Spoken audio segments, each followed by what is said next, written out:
the other. And we, as companies, the reason why we exist, even as institutions, as non-profits, government, regulators, is to serve our customers. And those customers are the people that exist in Zimbabwe. And the question of how we serve them is where data and where digital transformation is coming.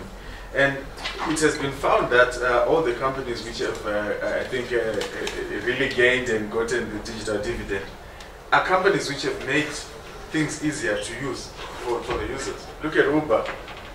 How easy is it to have a taxi using Uber? Whenever and less and even earlier than that. So I think the drivers of this, the people who are supposed to be driving this strategy, and then they directed me to a bookshop. And I went to the bookshop, I bought the form, I came back to the police stations, I did the fingerprints. I went back to Morris Depot, I got out of the office I think around 9 AM, it was now 3 PM. And they were almost closing, and they said, okay, thank you very much, come back on Monday. So, I mean, honestly, I think for me, we are not competitive. And as a country, we are not competitive. And I think we need to gain that competitive advantage. And I think the way to do it is what I've just said. We all need to learn, we all need to implement it. It needs to be driven right from the top.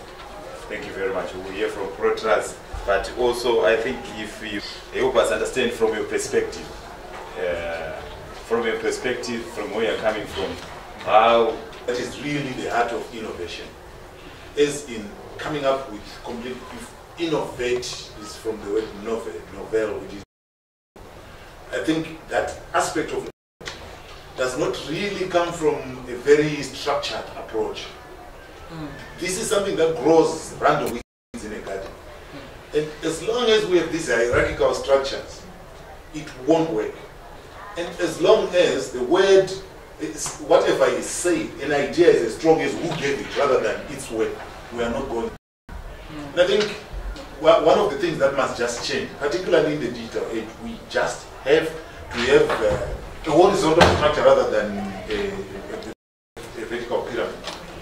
And if we change the structure in our organizations and not say, I hope this room is not bad, even in governance, that's when we can get people from different levels being able to think new ideas. And as he said, you will find that sometimes the most digitally savvy idea is going to come from someone who is very junior. But if it is going to come from someone who is very junior, I'm sure you all know that we got an innovation fund. We don't call it fund, Drive, we call it drive. That was launched by the president on the 14th. The whole idea behind that is our period and the money required to fund that project. We know that for the next 20 years we've saved, or as far as the forex requirement is concerned, for the entire country.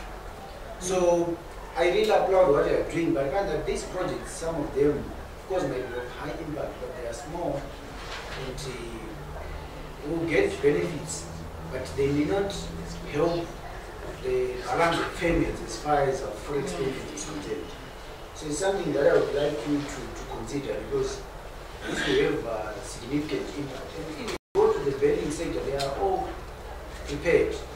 Their initiative. One thing that is of interest, or worries in fact to the likes of me, is while we are and people are already jumping onto internet of breath, but they will say something. Yes, they are still thinking. Yes, they are still thinking. Talking. There's one aspect which you spoke about, the hub for economics at the universities right now. Right now, here we are actually talking in terms of data analytics, but data analytics to do what? Innovation to go ahead and do what?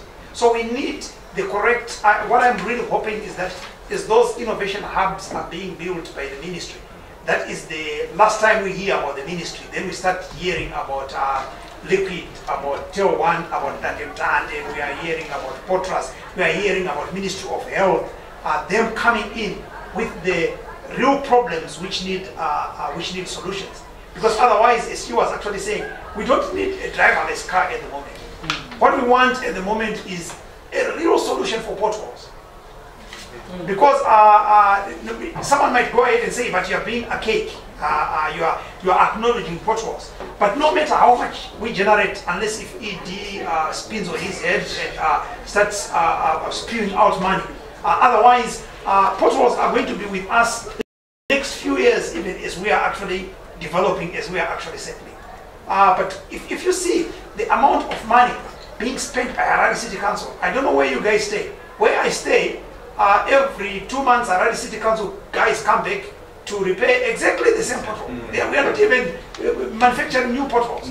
They are actually coming to repair exactly the same pothole. And I was saying to myself, with all the hits, the UZs, the MSUs, all of these, I mean, software engineers, so I can castigate engineers.